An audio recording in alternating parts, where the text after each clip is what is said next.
Thank you, Chairwoman Bonamici, and thank you for calling this hearing on child nutrition. The past year has shown us that school is not only a place where children go to learn. When students switch to virtual learning overnight, we witnessed the real active role hunger can play in schools as well. The harsh reality is many children depend on in-person learning for a reliable meal every day. As we begin discussions on the reauthorization of the child nutrition laws, I'd like to keep that in perspective. Hunger is a verb, and it can affect the entire trajectory of a child's life. Children experiencing hunger perform worse academically. 46% of students from low-income families say that hunger negatively impacts their academic performance, and studies substantiate that claim.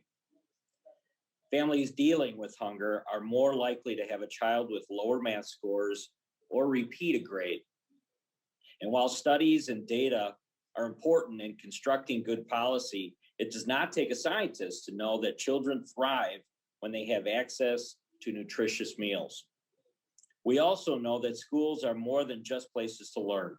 The pandemic and related school closures highlighted the important roles schools play in helping all children, particularly those from low-income families, establish a routine and escape any stressors that await them at home. That is why when school closures threaten children's access to healthy meals during the academic year, the federal government worked in a bipartisan manner to ensure that school-age children continued to receive this vital resource.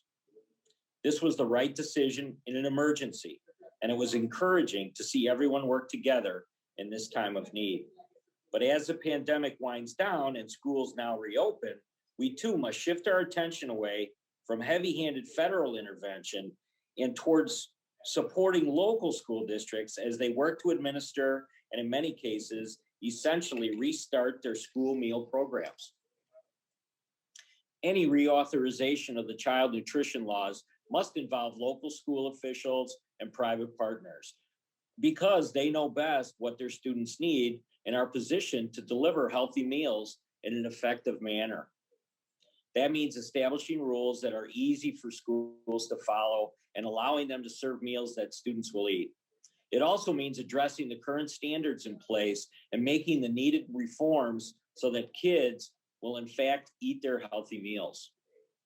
Though some of these reasonable reforms we can work with our partners to create, also we must make sure that school lunches are not wasted. For example, we can help more children get the benefits of milk if we apply a little common sense and allow schools to serve low-fat flavored milk with their meal, or ensure that sodium limits don't prohibit serving cheese at lunch. Spoken from the congressman from Wisconsin. Similarly, we must refrain from creating new duplicative programs and instead focus on improving existing programs to better serve students most in need, especially those in rural communities. I hope we can all work together and make some good changes to programs like the Summer Food Service Program, Farm to School, and other existing programs to address the gaps in service that exist before we just layer on a new set of programs. I am hopeful that as we keep these priorities in mind, providing healthy meals that students will eat, allowing wholesome foods like cheese to remain on students' plates, and reforming existing programs to address gaps in coverage, that we can arrive at a bipartisan solution that puts students, not politics, at the forefront. Thank you to all the witnesses for taking time out of your day to discuss this important issue, and I look forward to hearing from you all, and I would yield back.